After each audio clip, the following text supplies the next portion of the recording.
सास बहू की अनोखी दोस्ती। इस रोमांचक कहानी की शुरुआत प्रीति से होती है।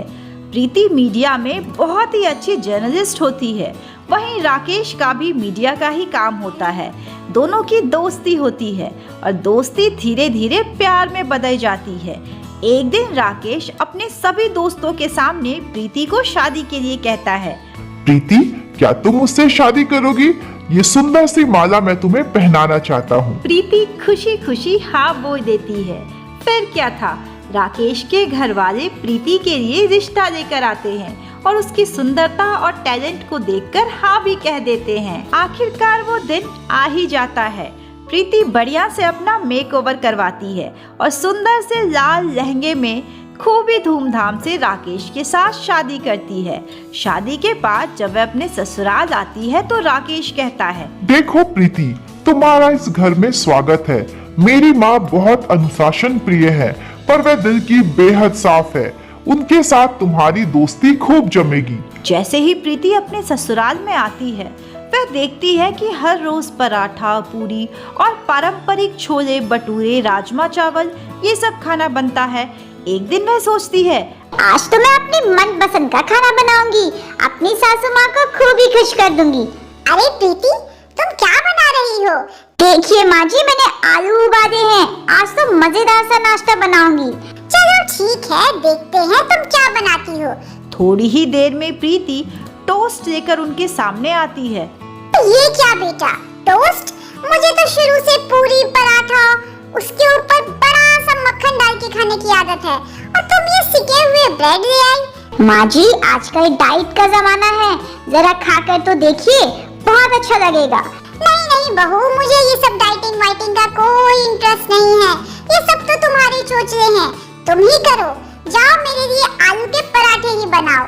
प्रीति जल्दी से रसोई घर में जाती है और आलू के पराठे बनाकर वापस लेकर आती है। सास कहती है, ये हुई ना बात।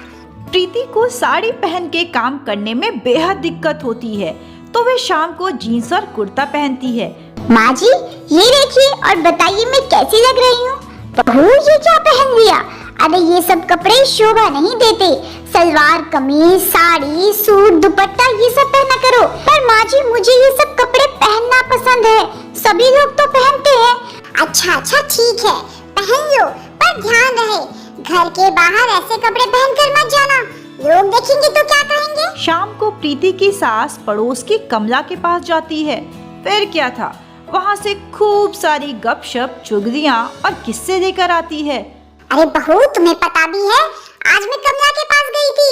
उसकी बहू कितनी संस्कारी है, घर के सारे काम करती है, साड़ी भी पहनती है, तुम्हारी तरह टोस्ट वोस्ट नहीं बनाती है।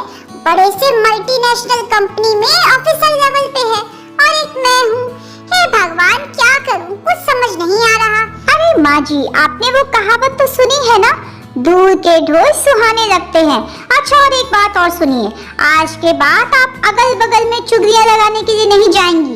ये देखिए स्मार्टफोन, आप इस पर अपनी मनपसंद के गाने सुन सकती है, भजन कीर्तन सब कुछ मिलेगा।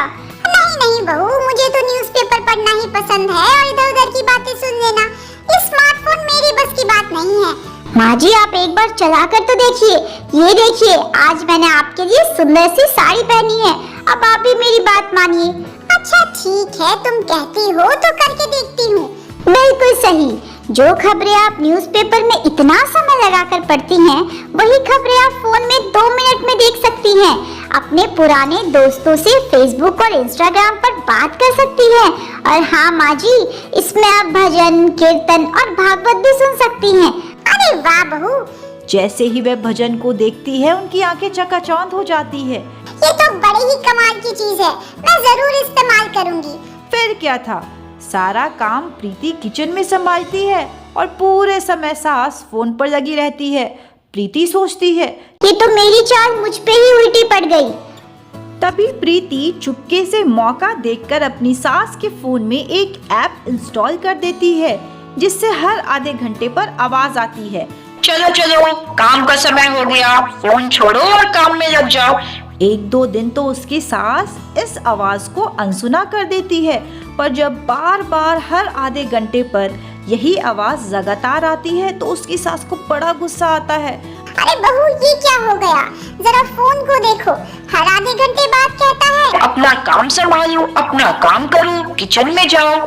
हाँ माँ जी, क्योंकि ये जरूरी है। फोन भी आपको बार बार बताने की कोशिश कर रहा है कि अपने हाथ पैर चलाइए, रसोई घर में जाइए, खाना पकाइए, खुद भी अच्छा खाना खाइए और खुश रहिए। पर बहू, अभी मेरा बिल्कुल मन नहीं है। देखिए माँ जी, अगर आप जल्दी से अपना काम खत्म कर देंगी तो आप फोन को इस्तेमाल कर सकती है। ठीक है, तुम कहती हो तो मान जाती हूँ। उस दिन के बाद से हर रोज उसकी सास किचन में प्रीति की मदद करती थी।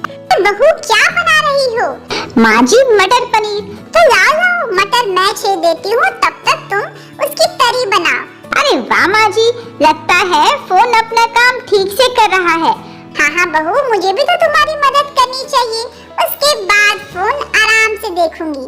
ठीक है, और मैं भी आपके साथ बैठकर खूब सारी गप्पे लड़ाऊंगी। शाम को प्रीति की सास अपनी सहेली कमला से कहती है, मेरी बहू तो बहुत समझदार है, मैं उससे नई नई चीजें सीख रही हूँ। अरे उसने कम समय में मुझे सब कुछ सिखा दिया।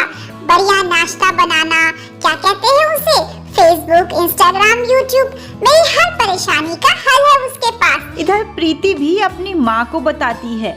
माँ, आपको पता है मेरी सास बहुत प्यारी है। जो भी मैं नई रेसिपीज बनाती हूँ वो उसे बड़े ही दिल से खाती है।